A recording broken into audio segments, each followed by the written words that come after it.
Parlons de la bataille des casques d'argent. Se déroulant le 12 août 1914 en Belgique, dans le village de Hallen, elle oppose les 6000 soldats allemands de Georges van der Marwitz aux 3000 soldats belges de Léon de Witt. Les Belges, grâce à leurs éclaireurs, savent que les Allemands arrivent. Profitant de leur connaissance approfondie du terrain, ils se préparent en conséquence. Et ce sont les 450 carabiniers belges qui ouvrent les hostilités dans la ville, menant un combat valeureux tandis que le général allemand, sûr de sa supériorité, fait charger la cavalerie à 10h, sabre au clair. Sauf que cette tactique est un lamentable échec et la cavalerie subit très vite de lourdes pertes. L'infanterie allemande est donc envoyée à son tour charger les cyclistes belges, qui doivent à ce moment-là battre en retraite vers 14h. Mais ils se retrouvent coincés entre les tirs de leur propre cavalerie et ceux des Allemands. Ils subissent des lourdes pertes, avec 30 morts et 100 blessés.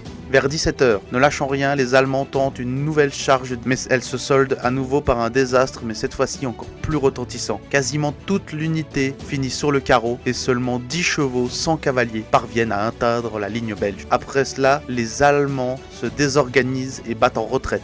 La victoire belge est franche, mais pas sans perte. Près de 160 soldats belges sont tués, 300 sont blessés. Du côté allemand, le bilan est encore plus lourd. Il y a 200 morts, 600 blessés et 200 prisonniers. Cette solide victoire n'eut que peu d'impact, le front belge continuant de s'effondrer. Le lieutenant général de Witt, le lendemain, après être rentré dans Hallen, doit se replier vers les nouvelles positions de l'armée belge. Si cette bataille s'appelle la bataille des casques d'argent, c'est en référence aux nombreux casques à pointe allemands retrouvés sur le champ de bataille. De plus, cette bataille marque la dernière charge de cavalerie sur le front occidental.